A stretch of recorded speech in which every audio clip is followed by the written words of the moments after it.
भगवानगडावर गेले, नामदेव शास्त्रींनी पत्रकार परिषद घेतली, ते म्हणतात की ते कुठलीही गुन्हेगार नाही आहेत आणि समाज त्यांच्या पाठीशी आहे.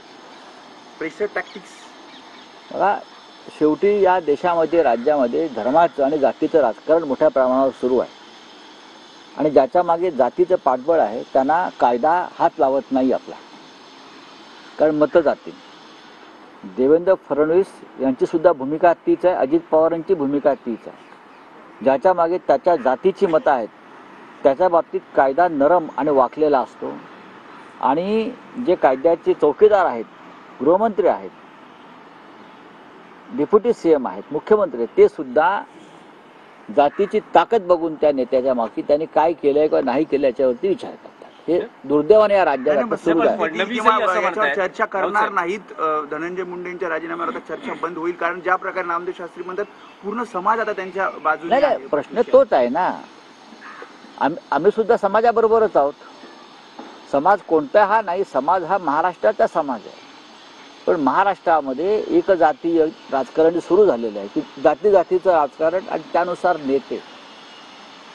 भारतीय जनता पक्षानं या महाराष्ट्राची सूत्र हाती घेतल्यापासून किंवा शिरकाव केल्यापासून हा राज्य जाती, पोटजाती, उपजातीमध्ये असा फाडून टाकलेला आहे.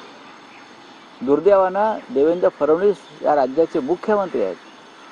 त्यांनी तरी अशा राजकारणाला खतपाणी घालू नये. पण मराठा विरुद्ध ओबीसी, अमुक विरुद्ध तो, या राजकारणामुळे भारतीय जनता पक्षाला सध्या बरे दिवस आहेत. पण फडणवीस म्हणता आहे की धनंजय मुंडेंच्या बाबतीत अंतिम निर्णय अजित पवारच घेतील. मुख्यमंत्री अजित पवार म्हणतात की देवेंद्र फडणवीस मुख्यमंत्री घेतील. ही टोलवाटोलवी आहे, ही बॉलची टोलवाटोलवी आहे. गांभीर्य कळत नाही ह्या लोकांना. अमित शहा काय करतायत मग?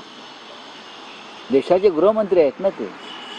हे सरकार महाराष्ट्रातलं त्यांनी आणलेलं आहे, त्यांच्यामुळे आलं आहे. त्यांनी ईव्हीएम सेट केलेले आहेत, त्यांच्यामुळे हे सगळं सुरू आहे या राज्यामधला गोंधळ. फडणवीस म्हणतायत अजित पवार, अजित पवार म्हणतात फडणवीस. पण जनतेच्या न्यायालयामध्ये निकाल लागला. जनता म्हणते तुम्ही जोपर्यंत चौकशी पूर्ण होत नाही तोपर्यंत त्यांचा राजीनामा घ्या.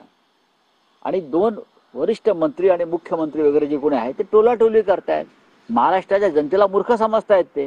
राज ठाकरेंचा मेळावा झाला, त्या संपूर्ण भाषणामध्ये कुठेही आतापर्यंत उद्धव ठाकरे किंवा ठाकरे गटावर टीका झाली नाही. पहिल्यांदाच असं घडलं की ठाकरेंच्यावर बोलले नाही.